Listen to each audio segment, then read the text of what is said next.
کوئی معاملہ کرتا ہے میں پہلا سوال پوچھتا ہوں مر گیا تو کیا ہوگا, تو مجھے پہلے اس کا جواب دو, کیونکہ بڑی پیچیدگی دینداروں میں بڑی لڑائیاں ہو رہی ہیں.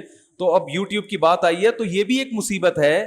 میں جو بڑے بڑے یوٹیوبرز ہیں جو پیسہ بھی ٹھیک ٹھاک کما رہے ہیں ان سے پوچھتا ہوں تم مر گئے تو کیا ہوگا, یہ پیسہ کس کو ملے گا؟ ان کے پاس اس سوال کا جواب نہیں ہوتا. خاص طور پہ جو دیندار لوگ ہیں نا, تو بھائی یہ کوئی ٹرسٹ میں دے دو یا کیا ہے, اس کے بعد کون چلائے گا, کون اس کا والی وارث ہے, کسی کے پاس اس سوال کا جواب نہیں ہوتا. خاندانی لڑائیاں ہو جائیں گی. ابھی تو یوٹیوب نیا نیا آئے, اتنی موتیں نہیں ہوئی ہیں, کیونکہ میں نے کہا بھائی جان یہ تو ابھی مستقبل میں ایک نئی جنگ چھڑے گی کہ یوٹیوب کا اونر مر گیا تو یہ چینل بیوی کا ہے, بچوں کا ہے, وراثت جاری ہوگی, کیا ہوگا؟ کسی کو اس سوال کا جواب عام طور پہ پبلک کو معلوم نہیں ہے. اور پھڈے سامنے آنا شروع ہو گئے, کیسز آنا شروع ہو گئے. ہم نے تو پیش گوئی کی تھی, کیسز بھی سامنے آ گئے ہیں کہ جی فلاں کا انا للہ ہو گیا, ان کا چینل پہ لڑائیاں ہو رہی ہیں اب, کیونکہ مشہور چینل ہو گیا. فلاں کہہ رہے میں یہ اس ویڈیو کا اونر میں ہوں, وہ کہہ رہے یہ کاپی رائٹ کا حق وہ تو یوٹیوب نے دیا ہوا ہوتا ہے جس کو, لیکن شرعی طور پر کون ہے؟ نہیں یار یہ بات دیکھو, ایک میرا پلاٹ ہے, میں اپنے بڑے بیٹے کے کو وصیت کر کے چلا جاتا ہوں کہ میرے بڑے بیٹے کو یہ پلاٹ ملے گا میرے مرنے کے بعد, تو قانونی طور پر بین الاقوامی قانون یہ کہ بڑے بیٹے کو ملے گا. شریعت اس قانون کو نہیں مانتی. ویسے یوٹیوب کا بھی یہ قانون ہے شرعی. سمجھ میں نہیں آ رہی بات کہ آپ کے مرنے کے بعد یہ ہے کس کا؟ اگر ارننگ, کیونکہ بہت سے چینل تو مونیٹائز ہوئے ہوئے ہیں نا جو لاکھوں روپے کما رہے ہیں, میں ان سے کہتا ہوں مر گئے تو یہ پیسہ کس کے پاس جائے گا؟ جس کو پاسورڈ معلوم ہے اس کے پاس جائے گا. نہیں یار یہ بات, تو یہ سب چیزیں پہلے حل کرنے کی ہوتی ہیں. دنیا سے دل نہ لگاؤ, معاملات کیا رکھو ایک نمبر, ہر وقت میں مر گیا تو بس. جس کو اس سوال کا جواب معلوم نہیں ہے مکھنچو ہے وہ, اس کو عجائب گھر میں وہ اپنے بعد والے لوگوں کو ایک لامتناہی جنگ میں ڈال کے جا رہا ہے. جب پلاٹ میں اوپر آپ کا مکان بنا ہوا ہے, منجلا بیٹا اوپر ایک پورشن بنانا چاہتا ہے, جمعے میں بھی میں نے بہت ڈیٹیل میں بات کی ہے اس پہ. منجلا بیٹا, کیونکہ منجلے کا اس لیے کہہ رہا ہوں, بڑا والا تو امریکہ جا چکا ہوتا ہے پڑھ لکھ کے, چھوٹا والا ابھی اسٹیبل نہیں, تو منجلے سارے مسئلے کھڑے کر رہے ہوتے ہیں. منجلے کیا کر رہے ہوتے ہیں وہ, نہ ادھر کے نہ ادھر کے ہوتے ہیں. تو وہ کہہ رہا ہے میں اوپر ابو اس پورشن کے اوپر کیا بناؤں گا, ایک گھر بناؤں گا. تو فوراً اس سے پوچھو کہ یہ آپ نے اس کے اوپر ایک گھر بنا لیا, نیچے والا تو ابا کا ہو گیا, فرض کرو ابا کا انتقال ہو گیا, پھر کیا ہوگا؟ کیونکہ نیچے والا پورشن تو وراثت میں کیا ہو جائے گا, مشترک.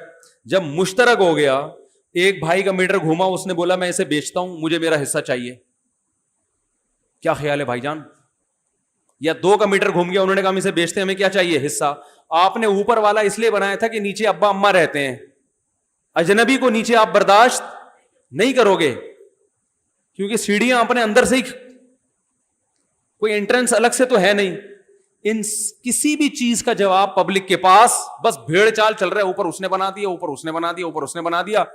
پھر ہم کہہ رہے ہیں ہم سب کا بنا رہے ہیں, اوپر ہم سب کا بن رہا ہے, سب کا بن رہا ہے. اب دیکھو ایسے کیسز ہو رہے ہیں, ابا کا انتقال ہوا, ایک پورشن ہے, سب مشترک رہ رہے تھے, پیسہ ایک نے زیادہ لگایا ہے اس میں.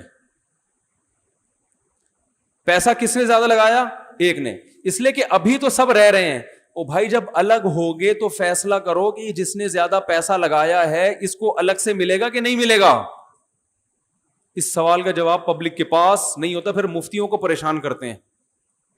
اب ہوتا پتہ ہے کیا ہے, مشترک گھر بنا دیا نا لوگوں نے, کر کیا رہے ہیں, گھر بنا دیا منجلے بیٹے نے, اس میں کچن منجلے بیٹے نے بنا دیا, اس کو کھانے پینے کا زیادہ شوق تھا.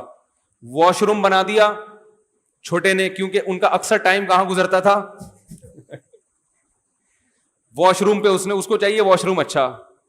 جو منجلے کو قبض رہتا ہے اس کو واش روم میں دلچسپی, اس کو کچن میں دلچسپی ہے, کچن اس نے اچھا بنا دیا.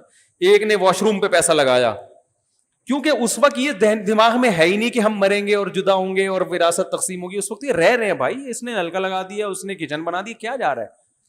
اب اچانک سچویشن چینج ہو جاتی ہے. جب ایک کی آپ نے شادی کی تو بیوی ایسی ملی ہے کہ اس کو الگ کرو بھائی, اس کو جوائنٹ فیملی میں رکھنے کا نہیں ہے. اب الگ کریں گے, وہ بولے گا میں نے لیٹرین میں اتنا پیسہ اس لیے تھوڑی لگایا تھا کہ میں کسی اور لیٹرین میں جا کے بیٹھوں. بات آ رہی ہے, مجھے پیسہ دو. تو دوسرے ورثہ کہتے ہیں پیسہ اپنی خوشی سے لگایا ہے نا, قرض تھوڑی دیا تھا. نہیں یاری بات. تو ہم پھر اس منجلے سے کہتے ہیں, منجلہ کہتا ہے میں نے 5 لاکھ روپے لگایا اس میں. تو ہم اس سے پوچھتے ہیں لگاتے ہوئے کیا کہا تھا آپ نے؟ میں قرض دے رہا ہوں واپس لوں گا, یہ کہا تھا؟ اور اگر کہا تھا تو سامنے والی پارٹی نے اس رقم کو ایز اے قرض قبول کیا تھا؟ صرف بولنے سے تھوڑی ہوتا ہے. قرض جب آپ دے رہے ہیں تو اگلا مانے بھی تو کہ میں قرض لے رہا ہوں.